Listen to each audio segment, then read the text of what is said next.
Baik Kak, perkenalkan nama saya Yunita Saprianti, FEB UNS Bimbingan Konseling. Nah ini kan ada KMD Penegak, ada tugas untuk wawancara kuartir cabang. Iya, Dengan Kak, saya Rilo, dengan Kak Rilo, bisa dari dipanggil Kak Rilo nih Kak. ya bisa Selaku selaku staf warcap ya, membidangi apa Kak? dan bina Bidang muda, bina terus muda, bina satuan, Persatuan. Abdimas, pengabdian masyarakat, dan humas. Merangkap banyak ya Kak. Ya, empat ini.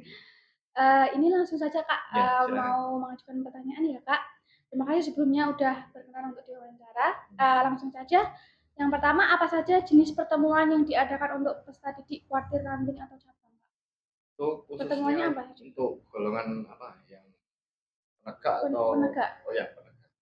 Kalau penegak untuk pertemuan itu kalau di wilayah Jawa Tengah khususnya itu Karanganyar itu ada namanya Raimuna Oh, cabang.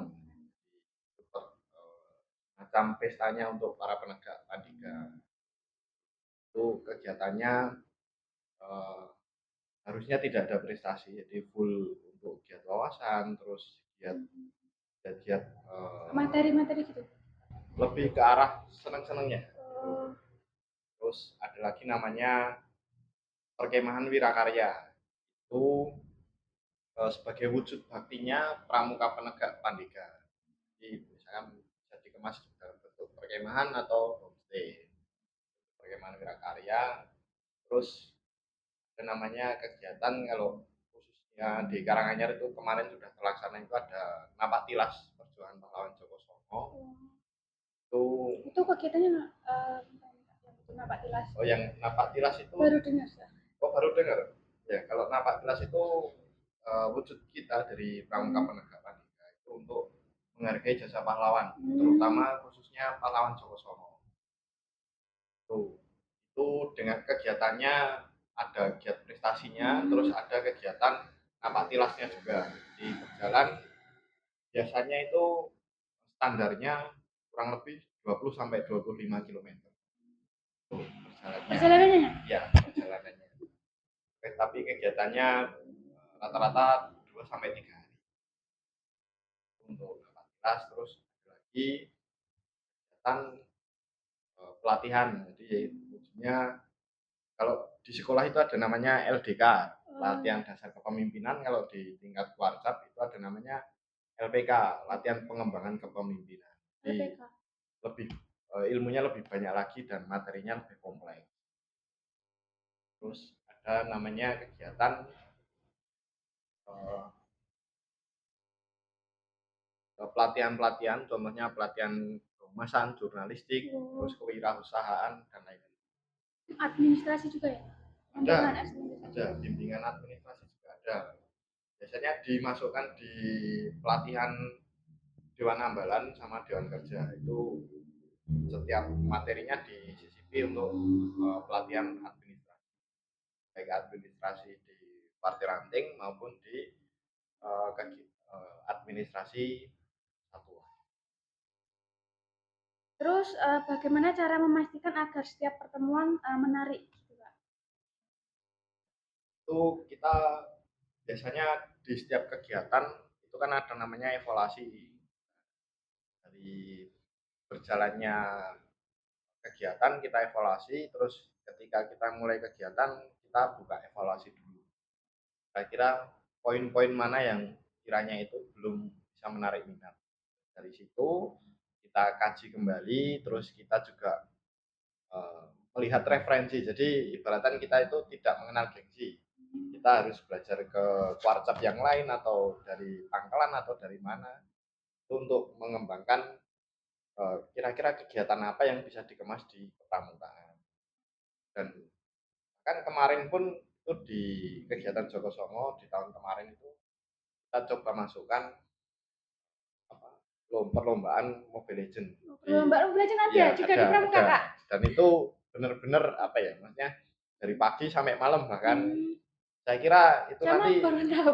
saya kira cuma apa ya banyak kan itu game online kan minatnya sedikit ternyata ketika ada yang menang ya euforinya seperti itu ketika ada yang kalah pun nggak ada yang nangis. Seperti itu. Gitu.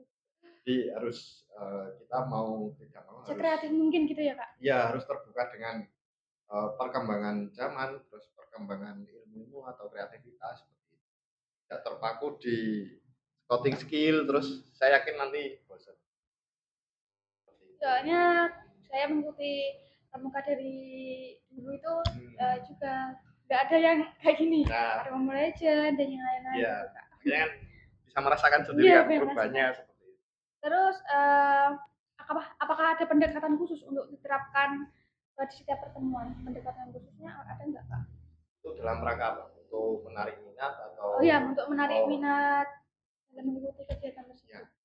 Eh, kalau pendekatan khusus mungkin kita secara kekeluargaan karena eh, di khususnya di WhatsApp kami itu kita terbuka untuk siapapun misalkan mau main ke sini, mau diskusi atau mau tanya tentang kegiatan atau kepramukaan bahkan yang lain pun kita terbuka. Ya, ya Seperti terlihat dari saya kesini tadi diterima dengan baik ya, kakak-kakaknya. tidak Terima ada kasih banyak. sama-sama. Jadi tidak ada kita pendekatannya lebih seperti itu kan, Iya, karena keluargaan. biar mereka lebih di sini nyaman dulu, Iya. setelah itu baru diskusi mau tanya apa, baik kepramukaan.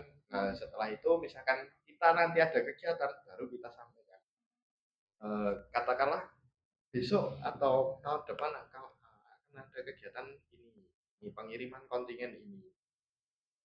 Sampaikan ke sekolahan terlebih dahulu. Mereka kan selangkah lebih awal, jadinya kan semangatnya pasti beda kan. Beda Nah, sama yang persiapannya lain. juga lebih matang. Kalau pendekatan secara kekeluargaan, tidak kita sampai ke sekolah tidak. Kebetulan juga pembina-pembina yang khususnya di penegak itu banyak yang kenal. Jadi kalau lewat secara instansi oke, nah kita baru pendekatan secara pertemanan. Sudah sangat terasa tadi pas Iya. sampai sini. Terus lanjut bagaimana peran pembina dalam memotivasi setiap pertemuan? Ya, Motivasi peserta setiap pertemuan. Gitu, begitu. Kak. Ya, kalau untuk motivasi sendiri, kebetulan kalau di penegak itu porsi pembina itu kan kemarin ada yang mengatakan 25% untuk porsi pembina, 75% untuk peserta didik. Jadi untuk pembina itu hanya sekedar memotivasi dan hanya mengarahkan di belakangnya itu tuturi handayani. Harus mengarahkan, oh ini yang harus dilakukan dan ini sebaiknya. Kalau motivasi secara mungkin ibaratkan kalau kita ada punish and reward, nah itu Ada punishment juga hukuman. ya paling kan kalau punishment kan hanya di secara halus, secara Kayak verbal disiplin saja. positif gitu ya. Ya, Kalau di dalam BK ada ya. nggak ada punishment juga, adanya Nah, disiplin positif. nah seperti itu karena mereka sendiri pun secara sukarela ikut kegiatan kepramukaan itu sudah menjadi hal yang sangat luar biasa. Lebih banyak di rewardnya. Meskipun kalah, contoh hal sederhana adalah ketika dari peserta didik mengikuti lomba dan katakanlah kalah, itu udah besok harus lebih semangat lagi. Terus itu kan contoh punishmentnya. Terus rewardnya adalah pulang ke pangkalan masing-masing makan bersama itu sebuah apa ya penghargaan bagi mereka. Itu pun tidak hanya di sekolahan, di kami pun di kuartet ketika setelah selesai kegiatan sederhana kak. Jadi setelah beres semua kegiatan perlengkapan selesai kita beli es teh bareng-bareng sampai sini diminum bareng-bareng terus beli apa jajanan itu untuk bersama itu pun sudah menjadi apa ya obat lelah kami itu pun juga mungkin dirasakan teman-teman yang di Pangkalan. Ya soalnya pramuka dari dulu itu menyenangkan kak. Saya juga pas waktu SMA dulu kan pernah lomba pramuka juga kayak PBB dan lain-lain. Kalah semua kak. Nah. Tapi itu pengalamannya sangat berharga banget. Banyak teman-teman kan dikemas kalau pramuka banyak seru-seru nyanyi-nyanyi semuanya jadi nggak terasa capek juga. Betul. Pulang juga walaupun nggak bawa apa-apa tapi seneng gitu kak. Dan terasanya pun tidak saat itu tapi setelah lulus setelahnya. setelahnya banyak sekali pengalaman juga. Terima kasih ya kak. Ya, sebelumnya atas ilmunya sudah berkenan di wawancara. Terima kasih banyak. nanti kalau ada kesempatan bisa main-main di sini lagi Ya, ya, Kak. silakan. Ya. Terima kasih banyak. Wassalamualaikum warahmatullahi wabarakatuh. Waalaikumsalam. Terima kasih banyak ya, Ya, Kak. sama-sama.